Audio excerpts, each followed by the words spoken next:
We have to become the person we are meant to be first, to live the life we are destined to live. We all encounter challenges, obstacles, and even dark times on that journey, but we are not alone. This podcast will give all seekers hope and understanding that others have walked that path before us. My guests will share how they overcame the challenges and what helped them turn the corner. Listening to their inspiring stories, get motivated and take action to transform into that amazing person that you really are. Your voice needs to be heard and your message must be shared. My name is Sabine Quenberg and I am your host. I'm glad that you're here to listen to my podcast where you can discover how to become the more incredible version of yourself. Are you ready? Let's get on this journey together. My guest today is Dr. Chris Walton. He is the best-selling author of The Gamma Mindset and Peak Performance in 60 Seconds. In our talk, I asked him if and how he applied the technique that he created on himself to get through a dark time in his life. His story blew my mind. He is sharing with us how he avoided surgery when he was diagnosed with Chron's disease and totally healed himself. Today, he helps thousands of people with the Gamma Mind technique to get into peak performance in 60 seconds. As I said, it's fascinating. And if you like our show, we of course appreciate a 5-star rating and review. But without any further ado, let's jump into our interview. I am so happy to have Dr. Chris Walton on the show today. And I just want to say, welcome, Chris. How are you today? Wow. Thank you very much, Sabine. Yes, I'm very well. Thank you. Really good. So I'm glad to have you on the show, even though we are oceans apart. But nevertheless, we have this conversation. So I'm happy about that. Fantastic. Me too. I'm glad to be here. So let me just say, you have such an impressive bio. You have a PhD, you're a doctor of integrative medicine and performance psychology. You specialize in personal change and peak performance. So that's why I have you on the show, because everybody loves to find out, how can I change? How can I become my greater self, my next best self? And so I'm hoping that you can shed a little bit light from your perspective on that thing. So, but before we start, just tell us a little bit about yourself. You said you were born in England and now live in Wales. So just like a 1-minute background. Yeah, wow, 1 minute. The pressure's on. So I was born in England. I've lived in a lot of places. I lived in the States for a year. But predominantly I started out my career in the health and fitness industry back in the very late 80s, early 90s. And I was a strength and conditioning coach to professional athletes, which led me into how the mind affects performance, which then took me on a very long 30-year journey to today, which involved a lot of interesting experiences and studies, from the wild and wacky to the academic, and formulating over this period of time a system that actually really works for personal change and peak performance, and attaining that sort of mindset that we want so that we can be healthy, happy, and successful. Yeah, well, thank you. And you stayed right in that minute. That was fantastic. So you started out as the health fitness coach.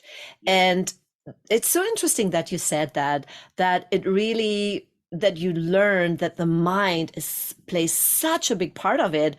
And there have been studies conducted for athletes, some who like practiced for for a week, the shots, for example, to hit the hoop, and then some who just practiced in their mind, and how close to, and then practice, and then some who practiced not at all. The ones who practiced not at all went down, right? The performance, but the ones who just practiced in their minds were very, very, very close to those who really practiced physically. So this is the power of our mind, and that's what I'm coaching with my clients. Mindset is the first thing. It's interesting that you said you started out in the fitness industry and then that led you down that road.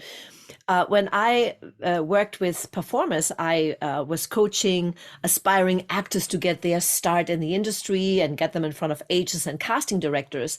But there's one thing that I then noticed. Talent is only 20%. The 80% is the mindset and how you approach it and how you do the business part of it. So, and that's when I wrote my first book. And that then led me down my path where I am today, helping entrepreneurs to, live their freedom lifestyle. So interesting. When you decided to go and study, because you became a doctor, you have your PhD, right? So how was that journey for you? Were there any struggles that you encountered going that road? Well, that's a long time period. I'm not really what you would class a classic academic. I've never worked in academia. I did 3 degrees over 30 years. It wasn't something I set out to do. It was just part of the journey, and I studied things that I was really interested in. So that's really been my path. My first degree was the early 90s. Then my second degree was 10 years later, my master's degree. And then my PhD started 10 years after that. So it's been 30 years. Wow, so there's been a lot of ups and downs in that in that time period, Sabine. So you're gonna have to narrow it in a bit. I mean, well, let me put it this way. Was there a time in your life that you really had to put what you've learned into your own practice to really get through like a deep, deep, dark time in your life? Okay, well, now I can go straight to the most potent experience. That's a pretty powerful word, I think. This isn't what I was going to talk about, but we can talk about this. To answer that question specifically, right? So I created a technique called the Gamma Mindset Technique, right? So this is what I based my PhD around. I measured the effects over 14 years on people's self-belief, confidence, and performance when they were using this technique, okay? So they would use this technique. It's like 5-6 minutes a day. You can do it a bit longer if you wish. But I had 14 years of data to analyze on people, what happened to their mindset around the self-belief, confidence, and performance when they were using that technique, right? So that was the sort of basis of my PhD dissertation. So I also use another technique, which is not my technique. It's a well-known technique in the personal development world, the emotional freedom technique. And this is the technique that I tweaked a little bit of that recipe to really enhance its impact on clearing negative emotions, emotional stress. So there was 2 techniques that I was dabbling with, playing with, and use, right? The Gamma Mindset technique and the emotional freedom technique. Now, with the Gamma Mindset technique, it's called the Gamma Mindset because it creates a specific type of brainwave called gamma. So very quickly, we have normally 4 types of brainwave in a 24-hour day and night cycle. Like I am now, I'm wide awake, I'm alert, I'm focused, I'm thinking what I'm saying, I'm looking at you, I'm looking at the time, bum, bum, bum, and get a lot of things done. That's the beta wave. When I relax a little bit and just slow things down a little bit and get into a bit calmer, more relaxed space, my brainwaves slow down and I go into the alpha state as a dominant state. If I take that relaxation a little bit deeper to a really nice feeling of relaxation and almost like sleep, we're in the theta state. And then when we go to sleep at night and we go into la la land, deep sleep, we're in the delta state. So we'll have those 4 brainwaves, types of brainwaves, throughout a 24-hour day and night cycle, depending on what we're doing, what time of day it is, and so on. But this other brainwave is called gamma. Now, gamma brainwaves are where more of your brain cells fire at the same time.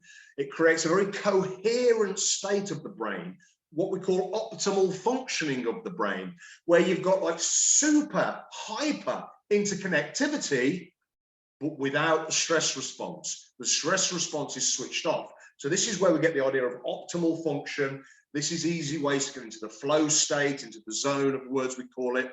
But it also gives you many applications of what to do by using this technique, how to use it, what's it for. So this is what I created using this technique to reprogram the mind and brain, to reprogram deeply at the subconscious level, those deep down fundamental belief systems that we picked up from, day dot and all the way through, that really drive our emotional responses, automatically drive our behaviors, and inevitably, as determine more or less the type of life we're going to live. The success or the failure we're going to have is really determined by what we believe about ourselves, the environment, the world, and all sorts of things. So that's what I wanted to set about, how to really get down to that and change that, because that's the core of long-term, real behavior change. We need the mindset change to get the behavior change, and you've got to make that real, not a state change. Anybody can do a state change, get up, put the music on, if you're into Tony Robbins, listen to that and all that sort of stuff. It's a state change, But what I'm talking about is a fundamental shift in the mindset and the brain, the networks of the brain related to the varying topics of life. So with that in mind, right, to answer it, we can go a few places here, so let's just test the water with this one. But so those two techniques are used in all my programs. I use this in all my one-to-one sessions. This is what I use to get the change with people. So the key point of time ever in my life where I use those techniques, these two techniques, was 10 years ago, almost 11, in 2012, the year of the London Olympics, and I was living in London at the time. And out of the blue, I mean, really, really, literally out of the blue, I was struck down with Crohn's disease. Now, I'd never even heard of Crohn's disease at the time. I didn't know what, this is 2012. I didn't know what that was. I was running a workshop in Scotland, and it was a private little workshop. And towards the end of the workshop, I thought, I don't feel too good. My stomach feels a bit weird. Anyway, I was staying in the house where running the workshop. About 3:15 in the morning, I felt like I was being electrocuted. Like I felt like something was electrocuting my gut, and it was, as you can imagine, pretty painful. So I got up, and the people whose house I was staying with that were hosting the course, I had to, they could hear me moaning and groaning. Long story short, in an ambulance up to the hospital. Liquid morphine, didn't touch it. In another ambulance up to a bigger hospital. Now I'm in Nine Wells Hospital, Dundee in Scotland, for the ones that know that area, right? Injection of morphine, that did the job. Bush, woke up in the morning, straight into a colonoscopy. You got Crohn's disease. Oh, what the hell? I don't know. So I'm sitting in this hospital bed in this place in Scotland, never been to, with nobody around me or anything, that I know, reading about Crohn's disease. Now, that's a serious disease, inflammatory bowel diseases, Crohn's disease and diverticulitis, inflammation of the, the colon to a serious level where, it's a serious disease, serious negative impacts. So, long story short, I finally get home 4 days later. I'll keep that bit short, right? I get home 4 days later back to London, and I have to go to the hospital there, and then I spend 3 weeks in hospital. 3 weeks in hospital. I went from being like a really fit guy. I've always been very, very fit. I had a few miles on the clock. I was 42. I wasn't a younger guy, but I'd trained all my life. That's part of what I do. So I've gone from very fit to all of a sudden smash, thinking, what the hell? Second week into being in hospital, they take me for a scan. So I'm having blood tests twice a day, scanning me. They take me for a scan, and they say, you've got 24 hours, and I think we're going to have to take the bottom half of your colon. You've got an abscess, and you've got a fistula, which is something where your colon starts making a little new hole for itself, a new route for itself. This is all new to me. I have no idea, and I'm just gosh. I won't use the F word, but that's what I said. What the? Plus, there's a lot of shock. When that happens to you, there's a lot of shock. It's an out of the blue thing. What's going on? And all of a sudden, I feel very vulnerable, physically vulnerable and insecure and like, like, take it. So the point being, to answer your question specifically, right? I knew I'd got 24 hours to be able to do whatever I can in my knowledge base of healing, of health, of the mindset, of techniques, the whole resources that I'd learned prior to that, which is still a fair old few years. So I applied these two techniques, and one was clearing the emotion, and one was kept reprogramming the mind with my gamma technique, kept reprogramming the underlying beliefs about everything that you can think of to do with health, healing, life, everything. And I swear to you, Sabine, I did that for probably, I don't know, as much of the day and night as I could without resting and going to sleep. That's all I did. And I just kept clearing everything I can think of. And believe you me, when you're lying in a hospital bed and you're having a scan tomorrow and they're going to tell you whether you're going to lose half your colon or not, that's a very, very scary, or let me personalize that. That was a very, very, very scary, terrifying time for me. I was shitting myself. Excuse my language. I know. Myself. I mean, who wouldn't? I mean, this is, oh my gosh, if you learn that, it's like, well, you better then apply what you teach others, right? So yeah, it's fascinating. And especially because you were a healthy guy. So I'm applying these techniques and I'm literally doing it for as much time as I can. Anything that comes up, any fear. And there was a lot of the, obviously, raw fears about I'm going to lose my colon, Crohn's disease, just the real reality of what's actually happening, what would my life would be after that, and all that sort of stuff, Mm-hmm. So I applied these two techniques vigorously. So the next day I woke up, right? And I swear to you, when I say this, I'm not saying this for kicks and giggles or trying to be impressive in any way. When I woke up the next day, you could have chopped my leg off and I wouldn't have cared. I'd got myself so neutral, emotionally neutral to all of the fears by clearing and reprogramming. Don't get me wrong, I wasn't in a good space, but I was neutral. I had no stress responses going off in my brain. And I knew that I had to get rid of all of those stress responses, else I'm not in the healing state, and I've got 24 hours and I need to ramp up the healing big time, right? I knew it, Yeah. So anyway, I go down for the scan. I think probably about 11 o'clock the next morning, and there was no nerves. I didn't have any anxiety reaction. I was calm, right? And the lady, I don't know the proper names of the actual profession that do the scans, but there's a lady, and she said, well, almost like within 7 to 10 seconds, she went. So she's putting the scan on here, and she's looking at it on a screen, and within 7 to 10 seconds, she said, well, there's no operation for you today. That's quite remarkable. And I said, why is that? She said, that healing. She said, the abscess is gone. The fistula is reducing, and the level of inflammation is, there's no operation for you today. And I said, well, that's very good, isn't it? She said, that's very good. And that's it. They come back and wheel me back to the hospital, to the ward, the gastro ward, and that was that. And then I kept getting better and better. And then in the end, I discharged myself after 3 weeks because I was actually popping out almost every night and going home anyway, but I discharged myself. They wanted to give me a ruck of drugs, right? A ruck of drugs. And this is absolutely true, right? When I went to get these drugs from the pharmacy, which was in the hospital, which was Charing Cross Hospital, which is actually in Hammersmith in London, right? The chemist, the pharmacist said, this one here, don't touch it with your hands.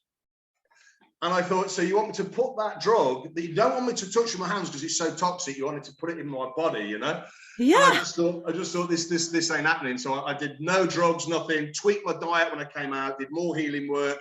And within 3 months was completely and utterly free of Crohn's, had a colonoscopy, at 6 months, and was completely free, no inflammation. So wow. And I wasn't going to talk about that, but that is the most tangible, visceral experience of me applying my techniques that I actually use and teach to making a rapid healing response in the body. Yeah. I have a question though. you can do it on yourself, on your own, and it's work, and obviously you were in the stage that is like, I have 24 hours literally, right? But what how do you work with a person that you don't have control over their mind? You just can teach them this technique. So what do you think would be the success rate if somebody would have to go through that same experience than you did? Well, that's very, very tricky to say, because it was a very extreme, traumatic, and suddenly traumatic experience. So it's very difficult to say how other people would react to that experience. I mean, deep down, we're survivors, aren't we? Human beings are deeply programmed to survive, right? Yes, yes. So, but I don't, I had knowledge in the mind, psychology, health, healing. This is my area of work for 30 plus years. Yeah. Well, then it was 20 odd years, right? So obviously I'm gonna have a different, but you're still going to be very, very scared, aren't you, in a situation like that, whoever you are? Yeah. If the question is, if they applied my techniques, would they get the same results?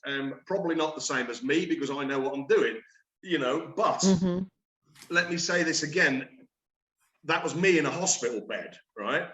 But if you apply the techniques to you through the way that I teach them, which is through video and guided audio, you don't need me to be there. You just need to know what to do and to be guided. That's the beauty of the online world and training programs today, isn't it? You can watch it, you can listen to it, and you can do it. You can follow what's what, If you do that, every single time with both techniques, but with the gamma technique, you are creating a profound healing state in your body. You get a brainwave signature, which is gamma, theta, and alpha, and the beta wave, like me, is switched off, more or less. That's a profound state of healing in the body, relaxation, rejuvenation, restoring brain cells, coherence, energy efficiency. So just by doing that technique from the physiological standpoint, you're creating deep healing response and, allowing you to be more energy dominant. By doing that, you're pulling energy in because you're making yourself more coherent. So, and importantly, you're switching your stress response off. When your stress response is off, you're in the healing state. When your stress response is on, you're not, right? So you want that off as much as possible and heal.